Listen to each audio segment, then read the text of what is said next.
What's up, my Yu-Gi-Oh nerds? Waffles here, and today I am going to be cooking up a whole mess of Lunalight. So I have been playing this deck for a little bit.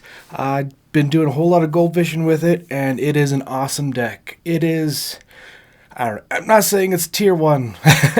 It's close, though. It's close. It's pretty much a Towers deck. Everyone kind of figured that already. You put together a couple big boards that people have a hard time breaking, and then you just kind of attack over. So it's a lot of fun, but there is a lot of combos involved. And there's a lot of one-ofs in this deck, which I thought was going to be a problem, but those one-ofs are actually not too bad. They're just like... I don't know. You want to see your 3-ofs, which there's not a lot of, but if you don't, the 1-ofs can still get you to a pretty good board. So I thought it was pretty cool. And my hands, they're nice and red. I am painting my nice big Stompa. There's a lot of red going on. So I'm not bleeding to death in the video. So to get started, I am playing 3 Gold Leo. This is definitely the best starter if you see this and it goes uninterrupted, full combo. Kaleido Chick. So its effect not being once per turn by sending cards to the grave is basically why you need 3 of this card. Same thing, it can do a starter, but it doesn't have to be. And we got Tiger. I play 2 of Tiger. This is one you can play 1 of. Some people are playing 3. I don't think 3 is right. 2 might be too many. But if you're new to the deck, or if you're looking for more consistency, I like 2. It has come up a few times. Especially if you mess up in a combo. This can kind of save you having to. I have 2 Black Sheep. So that's our Searcher.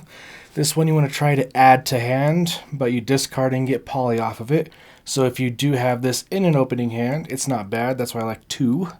So at 3, I think that's too much, because if you just see 2 of these in your hand, you're not going too far. 1 Emerald Bird. I like 1 because this is another one to where it's like it's a tool. If you have your Gold Leo, you don't really need to see this card. But if you do have this card in another starter, then full combo, no worries about it. I play 1 Silver Hound, 1 Yellow Martin, and 1 Wolf. Wolf is another one to where it's like, I don't know, you can almost cut it, but it has come up, it saves you. It's a fusion. It's another fusion. And you're basically playing 3 polys in this deck. This is being the 3rd one. If you don't, then you have 2.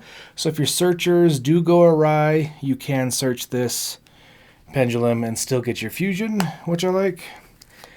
And 1 Fractal. This is basically just another version of Foolish Burial. And it's a Beast Warrior, and it's a 4. So that really does come into play. Alright, 3 Fualos.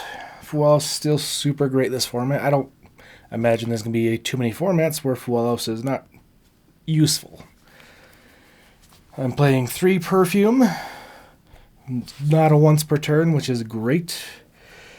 3 Masquerade. So this one, I've seen some people play 2. You can definitely get away with 2. You'd need at least 2. I like 3 because, again, if you open it, it's not terrible. 3 Foolish Burial Goods. So this is just another starter or another card in your hand. So like I said, you have the 1-ofs. So if you have 1-ofs plus like the Masquerade and the Foolish Burial and stuff like that, then you can still go pretty far in your combo. 3 Tenki. Just another searcher. So I said these kind of make your 1-ofs not so terrible. This one is kind of controversial in the main, but I do like heavy poly in the main.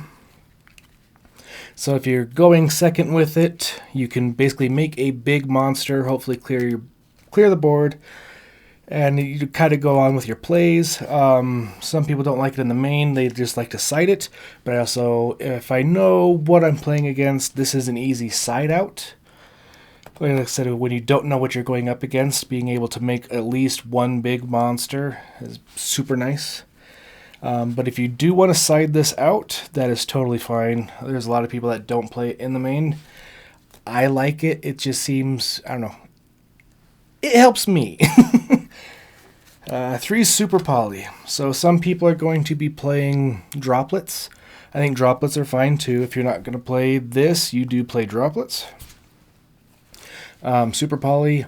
Just some of the decks I'll give this problems, like Yummies. Yummies can get big, get over our Leos, not our Leos, Liger Dancers. Duh. And this kind of stops them from being able to get big monsters to go over the Liger Dancers. Called by, it's just always a live card. I've never had Called by not do something when I've had it. Lunalight Fusion.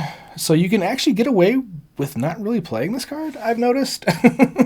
But basically you play it because you have a poly. So this is a searchable poly. You also have another searchable poly.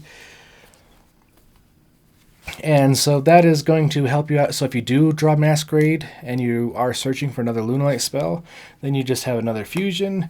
And then you kind of have some more, toolboxes to go into. And 1 Serenade Dance. You play Serenade Dance. This is what we send with our Foolish Burial Goods, because it's just another ad. So that's what I'm saying. You have so many ads in this deck that Droll, you can play through it, especially if you know it's coming. If you've seen Droll, you can kind of prepare for it and do some lines, which is nice. But there's lots of ads that turn your 1-ofs and 2-ofs. Don't really make this deck detrimental if you draw into those and not your other starters, because if you're not drawing into the starters, then you're drawing into any of these cards that add, or just make your monsters.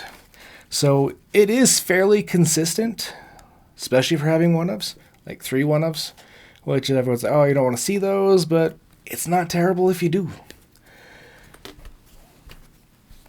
Extra deck. This one was fun.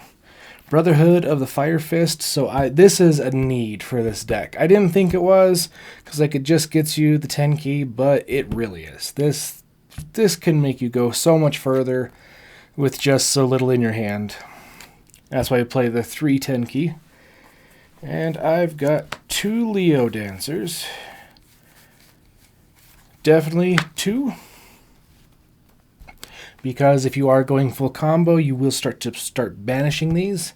And then you should be able to push once these 2 are banished, but I do think you need 2. Another 2 of. Now this one, people are playing 3 of. I see why, but I don't think we need 3 Perfume Dancers. This is definitely a solid 2 of. 1, I've seen people do it, but if you get hit into a grindy game, you are going to wish you had 2 of these. So now, 2 Liger Dancers. Don't need 3. You only have the 2 Leos. You need the Leos to make the Ligers. So, 2 of. And if you make 2 of these with a Baguska, you're kind of winning. Like that, with a couple interruptions, it's going down. Alright, so I do play Super Poly instead of droplets. So I do have my Super Poly targets, a Mud Dragon, and a Garura. So if you are not playing Super Poly, if you are playing the droplets and stuff like that, this just turns into SP and an access code. Access code is just another good board wipe, but I figured if I'm playing the Super Polys, that's going to be my board wipe. And if I need to go into something big like that to start destroying stuff, then I already could go into my Liger Dancers, and it just kind of feels like redundancy. But also, access code, you can make it super easy, so like, why not? Alright, I am playing 1 Saber Dancer, so this is something you can make, especially with the Poly. This guy, Heavy Poly. You make this one fairly easy, and you don't use a lot of life points into it. And an untargetable 3K beater. Yeah, not bad at all. Alright, so Cat Dancer. Playing 1 Cat Dancer. And then I'm going to be playing a Baguska, because that just makes everything nice. An Almirage, and a Sheep. So this is a 3rd Perfume, and like I said, I think I'm cutting it down to 2. Because like I said, 3 hasn't come up. 2 definitely comes up in the grind game. But this one, I'm trying to decide whether I'm going to go with a Typhon, It's like, I don't know, Typhon, but also like if I'm going into Typhon, I'm probably not going to be winning that game. So this third slot is kind of my floater for now. But if you are not sure what it is to put in, like me, third perfume, not terrible. So I will be doing a video with some combos in this, but that was just kind of a deck I threw together. And I've kind of saw some stuff, some of the people that have been topping with it, some of the people that play it. And I just kind of, this feels good for me. If you are new to the deck, I think this version's really good because it gives you a couple, like, oops, I messed up, but I have a way of digging myself out of that. If you are big-brained and you can do these combos in your sleep, you can cut some of those 2-ofs to 1-ofs, and side deck and stuff like that, kind of format dependent. Dominus are good cards to throw in here because basically everything you're going to be using is dark. And droplets are great going second. You do have some board breaker abilities. I think this works better with board breakers than with hand traps, because if they establish any type of board, their interruptions are already there. So if you can try to hit what they put on board, it just works better rather than trying to stop, because hand traps work if you put a lot of them in. And if you're doing that, then we're going to be putting less engine or a higher count.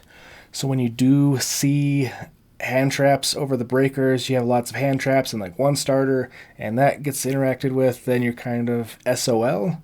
So I think the breakers are good because it can also get you into stuff like if you have a super poly and they dominus like your regular poly, then you do have options to kind of keep going, and that's why I like the super poly over the droplet, but that's me.